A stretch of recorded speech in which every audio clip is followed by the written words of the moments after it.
ng Diyos mula sa aklat ni Propeta Isaias. Ito ang sinasabi ng Panginoon.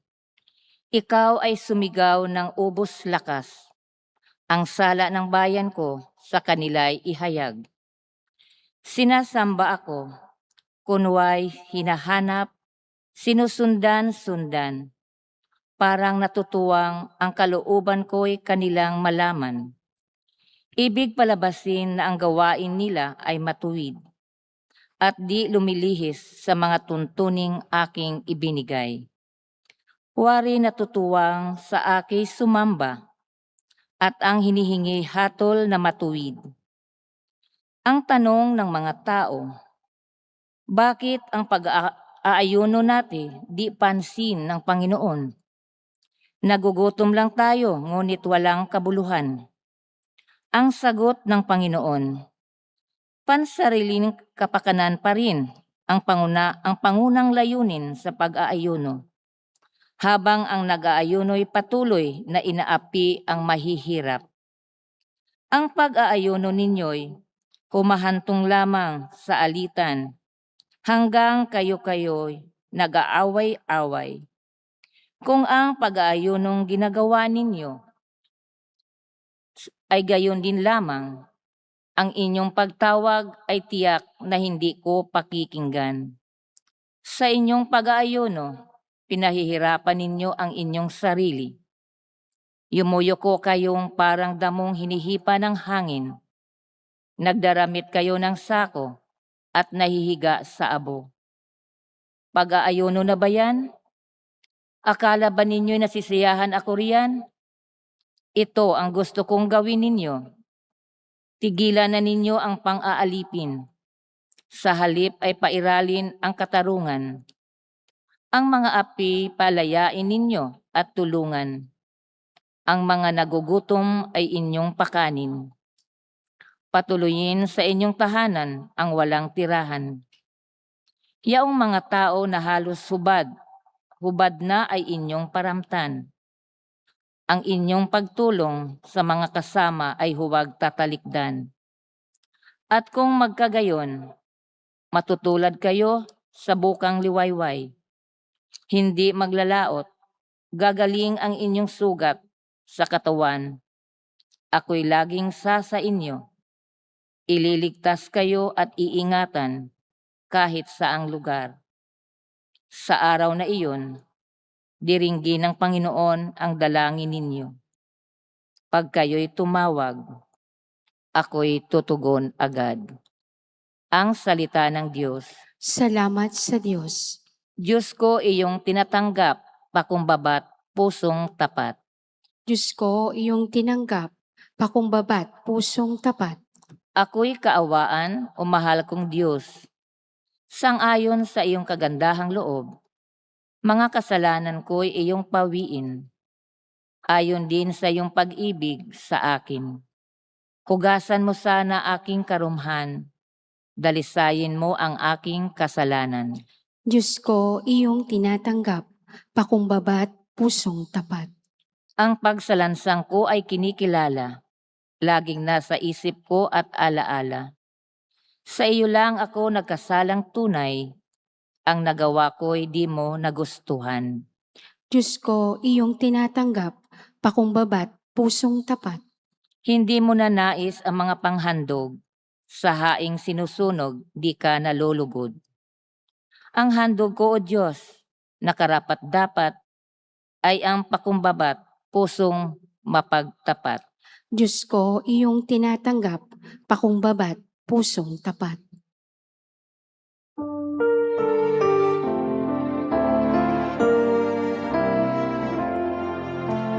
Di ba't sadyang may kapwang sarili, napatainan ang pagsisilbi at mamangha, ligaya'y dadalisay, pag sa kapwa buhay mo ay naalay. Bawat galing gamitin sa paglingap, maging damit kung may naghihirap. At tandaan, ganyang pagmamahalan, unang-unang atas ng kabanalan.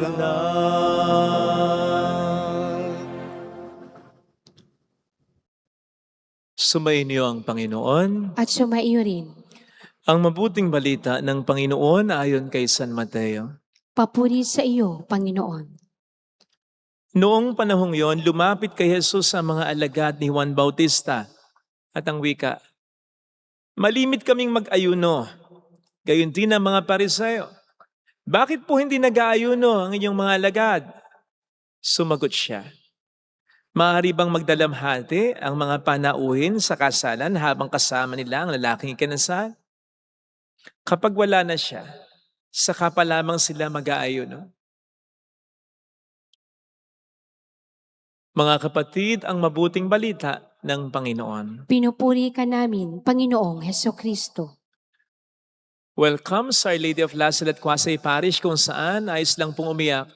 Samahan tayo ng mahal na ina sa pag-iyak at sa pagdarasal upang maging maayos ang lahat. Narinig po natin sa ating ebanghelyo para sa araw na ito ang naging pagtatanong ng mga alagad ni Juan Bautista. So hindi basta mga Pariseo to, hindi mga Pariseo to rather. Mga alagad ito ng isang mabuting tao ni Juan Bautista. Malapit kay Kristo si Juan.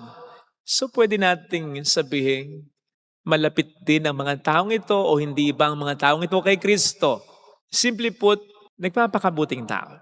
Ang tanong nila, malimit kaming mag-ayuno, gayon din ang mga Pariseo. Bakit po nag-ayuno ang inyong mga alagad?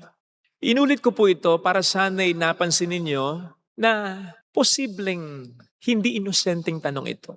Na para bang naghahanap lang ng kasagutan o ng impormasyon. No! I believe, loaded. May mali siya ang tanong na ito. Loaded ito ng pagmamataas, pagkainis o pagkairita, at pagkukumpara. Una, pagmamataas. Nagmamataas sila sapagkat hindi birong gawin ang pag-aayuno. Ang pag-aayuno noon ay hindi naman tulad ng pag-aayuno ngayon, na hindi mo matawag na totoong sakripisyo. I mean, yung ginagawa ng iba. Halimbawa, liliban nga ng isang pagkain pero babawi naman sa ibang pagkain. Hindi kakain ng tanghalian pero doble ang kakainin sa hapunan. O yung sinasabi nilang yung fasting nagiging fast eating. Mag-a-abstain nga sa karne. Pero ang kakainin naman mas masarap pa at mas mahal pa, mas marami pa kaysa karne. Yung mas paborito niya kaysa karne. At kung ngayon ay obligado tayong mag-fast ng Ash Wednesday at Good Friday, the most, sinasama na rin natin yung mga ibang mga Fridays sa loob ng Kwaresma, yun ay nakakaligtaan pa o sadyang ipinagpapaliban natin. But not during that time ng Panginoon natin. During those times, fasting was truly a sacrifice. Consistent pa, daily pa, regular pa. Ganun sila. At maaaring ganun din ang ginagawa ng mga alagad ni Juan Bautista. Kaya po pwedeng nandoon ang pagmamataas nila. Ang sabi nga nila dito, gayon din ang mga Pariseo. So po pwedeng ang feeling nila ay feeling na rin ng mga Pariseo, feeling nila dahil nag-aayuno sila na pakahirap ay banal na sila. Ikalawa, pagkainis o pagkairita. Kasi nga, mahirap mag-ayuno tapos hindi ginagawa ng mga disipulo ni Kristo. Ano sila, sinuswerte? Para bang sinasabi ng mga alagad ni Juan Bautista dito, hindi man nila aminin, nahirapan kami. Ang alagay, kami lang dapat mahirapan, dapat kayo din. Ibig sabihin, ginagawa nila pero hindi sila masaya. Kasi kung masaya sila sa ginagawa nila, hindi nila ito i-impose sa iba. Hindi impose. Encourage sa iba pero hindi impose. Or, ang pag-encourage nila sa iba ay yung maramdaman ng iba na may maganda at may saya ito na idinudulot sa kanila para ma-encourage yung iba. Hindi yung ramdam sa kanila na hindi nila gusto yung ginagawa nila. Obligasyon na lang, hindi bukal sa kalooban. Pangatlo, pagkukumpara. Kasi nga hindi biro ang pag-aayuno. So ikinukumpara nila ang kanilang sarili sa mga disipulo ng Kristo to the point na parang ang baba ng tingin nila sa mga ito just because the disciples of Jesus were not fasting like them. At ito yung ayaw ni Kristong pag-aayuno. Katulad ng pag-aayuno sa ating unang pagbasa na hindi kalugod-lugod sa Diyos. Pag-aayuno na superficial, panlabas lang, obligatory lang, or obligasyon lang. Hindi talaga nanunood sa kalooban sapagkat kung ito'y nanunood sa kalooban o ang kabanalang nanggagaling sa kalooban, hindi mapagmataas. Ang banal, mas lalong nagpapakababa. Hindi ito naiinis, hindi ito naiirita. Bagamat mahirap ang sakripisyong ginagawa nila, masaya dapat. A sad saint is a sorry saint. At lalong hindi ito nagkukumpara dahil hindi ito nanghuhusga. Yun po ang huwag natin kakalimutan na hindi porke hindi ginagawa ng iba, yung mga pagpapakabanal na ginagawa natin. Hindi sila nagsisimba tulad natin. Hindi sila nagro-rosaryo ng regular tulad natin. Hindi sila taong simbahan tulad natin. Hindi sila lumuluhod tulad natin. Hindi sila tumutulong tulad natin. Hindi sila nagsasakripisyo tulad natin. Hindi sila nagfa-fast tulad natin. Mas banal na tayo kaysa kanila. Mas malapit na tayo sa Diyos kaysa kanila. Baka kung malalaman lamang natin ay magulat pa tayo na mas malapit pala sila sa Diyos at may mas pananampalataya pala sila sa Diyos kaysa atin. Yun yung sinasabi ni Kristo dito indirectly sa mga alagad ni Juan Bautista. Bakit ba kayo nag-aayuno? Di ba't nag-aayuno kayo para mapalapit kayo sa Diyos? Kahit hindi nag-aayuno at this very moment, ang aking mga disipulo, kasama naman nila ako ay Diyos. Buti kung sa pag-aayuno niyo, nakakasama niyo ang Diyos. Hindi niyo pwedeng makasama ang Diyos. Bakit? Nagmamataas kayo Hindi kayo masaya sa ginagawa niyo, hindi bukal sa loob ninyo Nagkukumpara ng husga kayo Diba? Besides, iba-iba po tayo ng kalalagayan And so God has different ways of dealing with us. Iba-iba tayo ng pamilyang pinagmulan, iba-iba tayo ng kapaligrang nakagisnan, iba-iba tayo ng mga impluwensyang tinanggap, iba-iba tayo ng mga means na meron tayo. Iba-iba ang mga taong tumulong sa atin para mapalapit sana tayo sa Diyos. Yung iba sa atin walang tumulong, yung ibang mga hinuhusgahan natin minsan na hindi kasing buti at hindi kasing masacrifice tulad natin, hindi naman sila lumaki sa environment natin. Walang nag-lead sa kanila sa Diyos. At iba-iba rin tayo ng pinagdaraanan. Bukod pa sa God has His own timing for everyone. Hindi ibig sabihin ikaw ay malapit ngayon sa Diyos, hindi na magiging malapit ng kapwa mo o hindi na lumalapit sa Diyos ang kapwa mo. Huwag tayong ganon. Just because they are not doing what we are doing, mas angat na tayo sa kanila. Huwag ganon kapatid. Hindi ganon ang kabanalan na kalugod-lugod sa Panginoon. But of course, hindi ko naman po sinasabi na huwag na nating paalalahanin ng iba hinggil sa kung ano ang tama at kung ano ang mali. But let us not do it in a very self-righteous way. To the point na magmamayabang na tayo, manghuhusga na tayo, ikukumpara na natin ang ating sarili sa kanila. Yung bang mararamdaman nila na nandito tayo sa itaas, nasa ibaba sila, na parang napakamakasalanan naman nila, na parang napakabuti naman natin, kumpara sa kanila. Huwag ganon. Baka sa halip na makaakay tayo sa kabutihan ay mas panindigan pa nila ang kanilang kasalukuyang pagkukulang, kamalian o kasalanan. Actually, marirelate po natin ito sa latest issue dito sa ating bayan. Ayoko lang makisawsaw sapagkat pareho lang din namang may punto. Mali lang ng paraan. Lagi po natin tandaan na hindi natin trabaho ang magbago ng tao. Trabaho ng Diyos yun. Prerogative ng Diyos yun. Ang tangi lamang nating magagawa ay mag-remind. Pero sa maayos at magandang paraan nang hindi tayo nawawala dun sa sense na tayo rin naman ay makasalanan. Ingatan po natin ng paraan ng pagsasabi natin at humanap tayo ng timing para dito. Tandaan po natin na hindi natin trabaho again ang magbago ng trabaho ng Diyos ang baguhin ng isang tao. At mas concern ng Diyos yun. Which means, kung gusto nating magbago ang isang tao, mas matindi ang pagnanais ng Diyos na baguhin siya. Tandaan natin yun. Kaya siya talaga ang magtatrabaho para dito. Let us bear that in mind para hindi na rin tayo ma-stress, para hindi na rin tayo makapag-isip o makapagsalita ng hindi maganda, at para hindi rin ma-turn off sa atin ng iba. Kahit na tayo nasa tama naman talaga, maging tama rin naman ang paraan natin ng pagtatama ng iba. At let us just continue praying and waiting for God's perfect time, trusting in Him that He doesn't want to lose anyone. Ito sana ang hiling nating biyaya sa ating banal na pagdiriwang. Lagay natin ang ating kanang kamay sa tapat ng ating puso.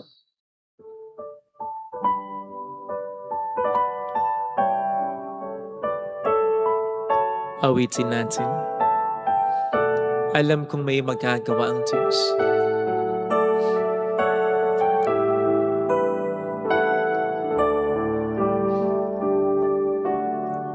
Alam kong may magkagawa. Mayabang, tulungan mo po akong magpakumbaba. Tulungan mo po akong sumunod sa iyo ng may kagalakan kahit na ako ay mahirapan. At tulungan mo po akong tingnan din ang aking sarili bilang makasalanan pa rin naman at hindi karapat-dapat sa iyong kabanalan. Nang sa gayon, maakay ko ang aking kapwa, lalong-lalo na ang pamilya ko sa iyo. Tulungan mo po ako sa mga salita na bibitawan ko kapag nagtatama ako ng kapwa ko. Tulungan mo ako. Mayroong magandang mangyayari. Kahit na sa pagtatama ng kapwa, maging maingat, maging sensitibo, maging pasensyoso.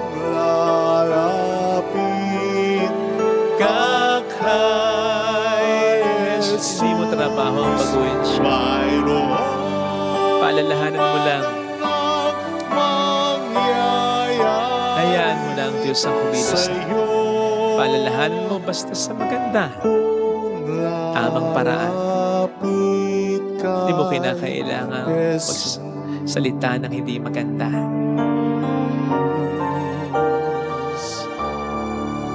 Papuri sa Ama at sa Anak sa Espiritu Santo. Kapara ng sa unang-una, ngayon, magpakailanman, at magpasawalang hanggan. Amen. Pag-aalay.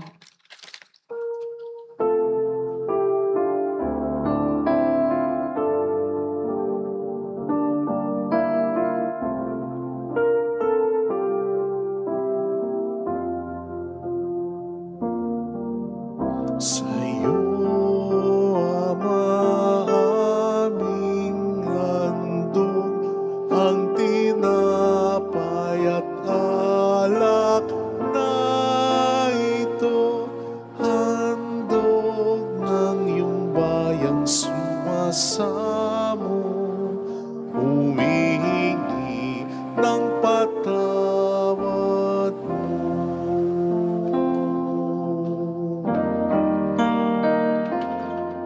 Sa pagsunod sa utos mo, nalulugod akong labis, di masukat ang galak ko, pagkat aking iniibig. Sa'yo, Ama, aming handog ang tinapay at alak na ito, handog ng iyong bayang sumasamo, humihingi ng patawad mo.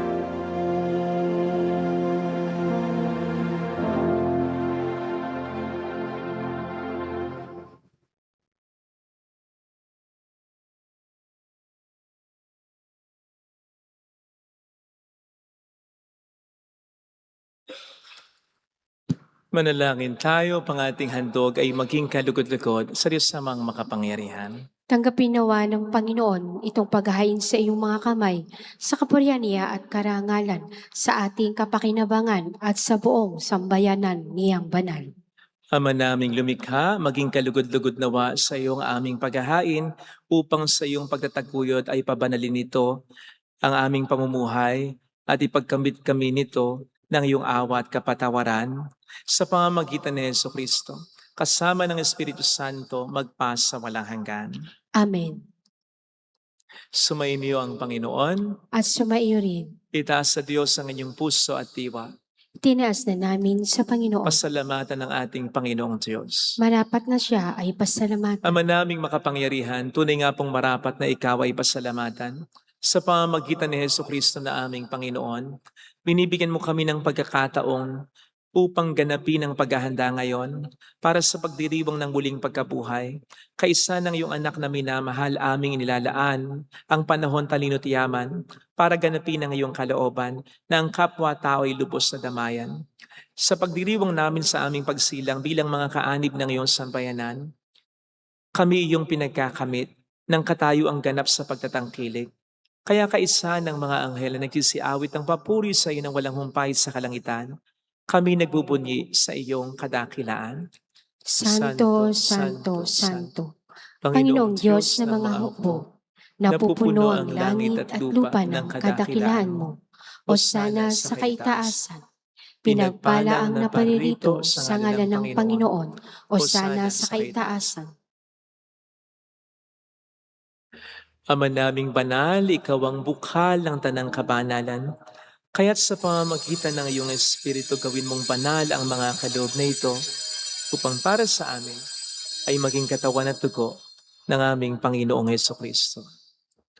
Bago niya pinagtiis ang kusang loob na maging handog, hinawakan niya ang tinapay, pinasalamatan kaniya, pinaghati-hati niya iyon, iniabot sa kaniyang mga alagad at sinabi, "Tanggapin ninyong lahat ito at kanin. Ito ang aking katawan na ihahandog para sa inyo."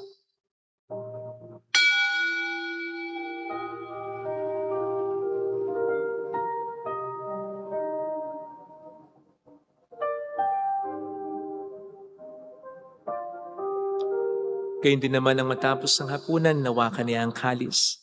Muli kaniyang pinasalamatan. Iniabot niya ang kalis sa kaniyang mga alagad at sinabi, "Tanggapin ninyong lahat ito at inumin. Ito ang kalis ng aking dugo ng bago't walang hanggang tipan. Ang aking dugo na ibubuhos para sa inyo at para sa lahat. Sa ikapagkapatawad ng mga kasalanan, gawin niyo ito sa pag-alala sa akin."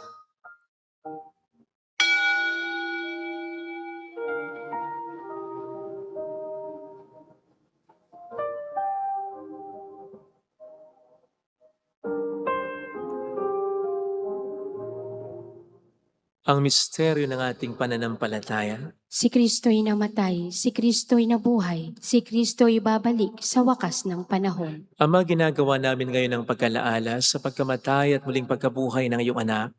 Kaya inialay namin sa iyo ang tinapay ng buhay at ang kalis ng kaligtasan. Kami nagpapasalamat dahil kami iyong minarapat at tumayo sa harap mo para maglingkod sa iyo.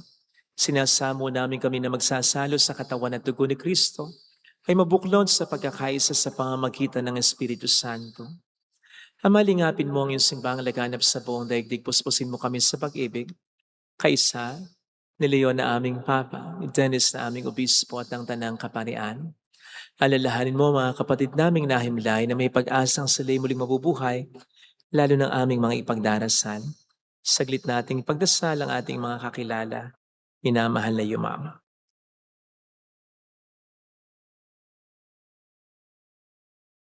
Kaawaan mo sila at patuloyin sa iyong kaliwanagan. Kaawaan mo at pagkingtapatin kaming lahat na makasalo sa iyong buhay na walang wakas.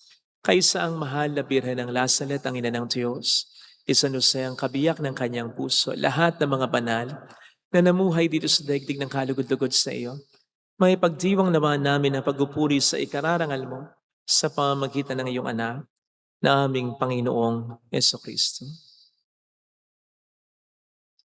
Sa pamagitan ni Kristo, kasama niya at sa Kanya, ang lahat ng parangal papuri ay sa iyo, Diyos amang makapangyarihan, kasamang Espiritu Santo magpasawalang hanggan.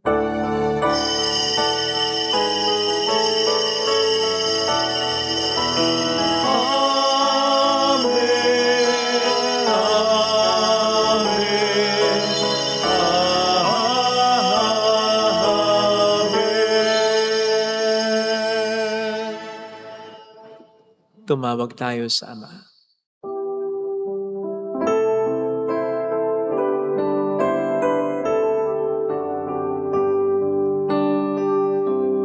Ama namin, sumasalangit ka, sambahin ang ngalan mo, mapasa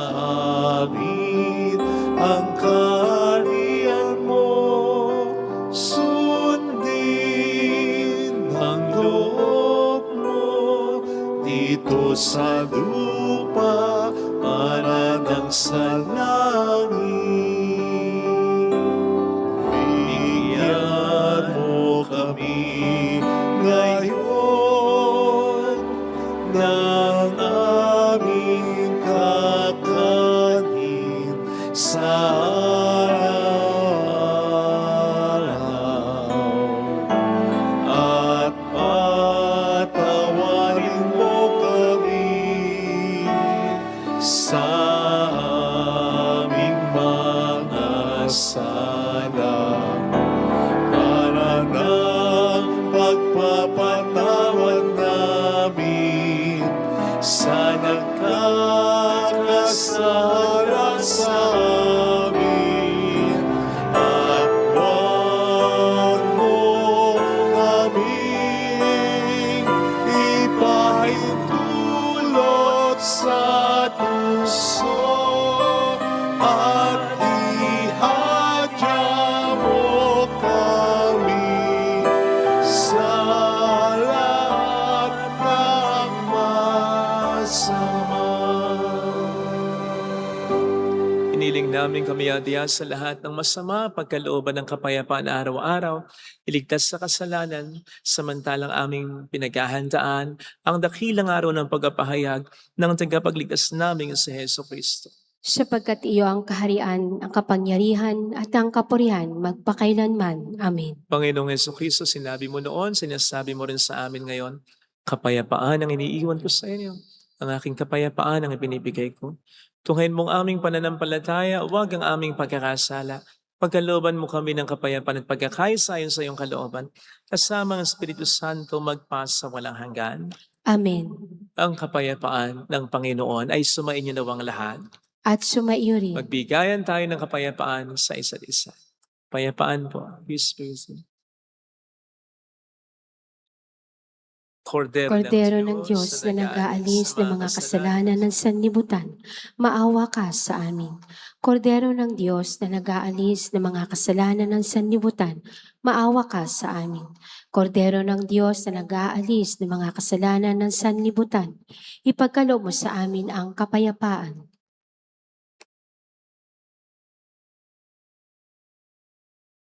Narito sa harap natin ng Panginoon ang ating buhay at kaligtasan. Mapalad tayong inaanayahan. Panginoon, hindi ako karapat-dapat na magpatuloy sa iyo, ngunit sa isang salita mo lamang ay gagaling na ako.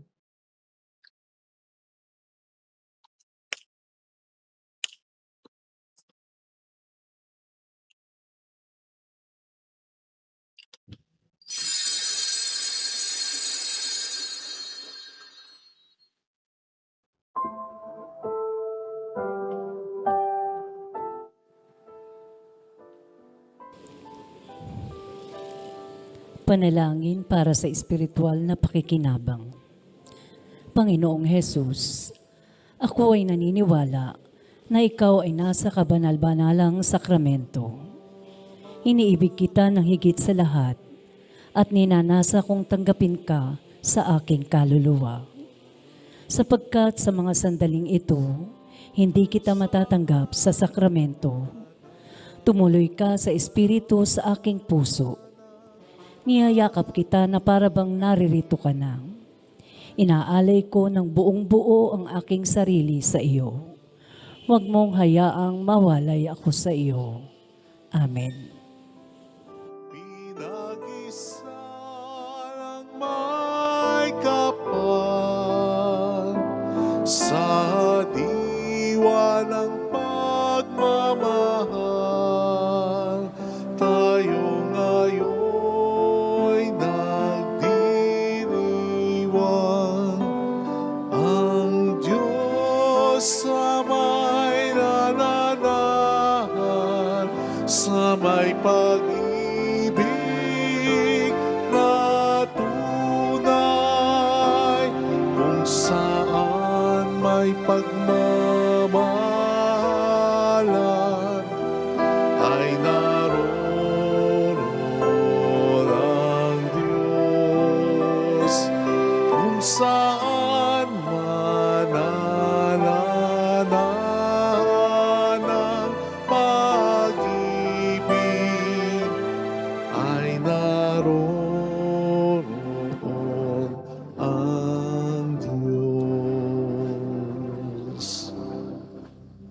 Manalangin tayo.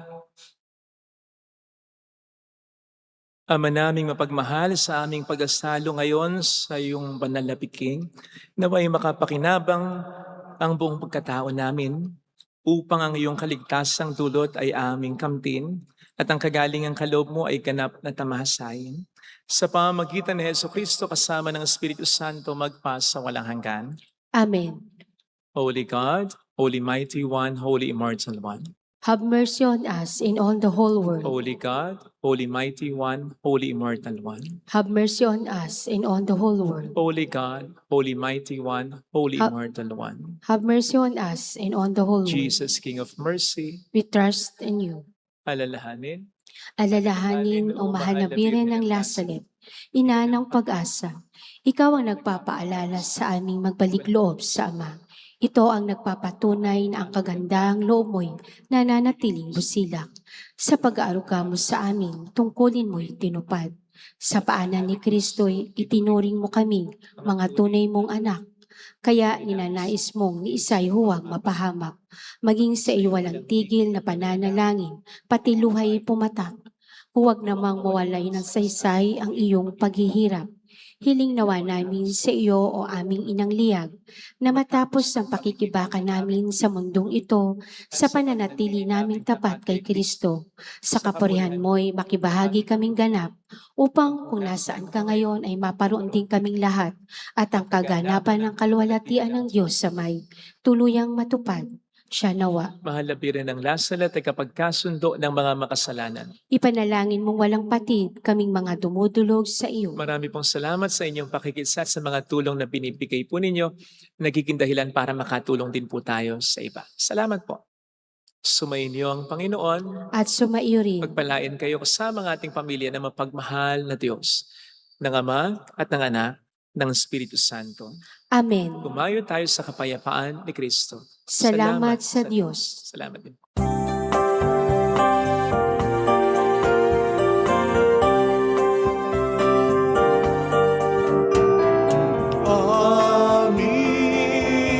Amin. Inaalay ang pag-ibig na walang kapantay. O kay sarap mabuhay kung may nagmamahal. Pagmamahal na tunay at laging nag-isay. Ang Birhen kong umibig ay walang sintamis. Pagsintang sa taginis sa iyo hanggang langit. O Birhen, Birheng mahal, sa awit at sa dasal.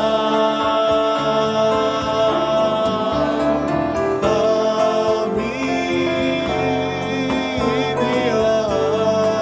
Iaalay ang pag-ibig na walang kapantay.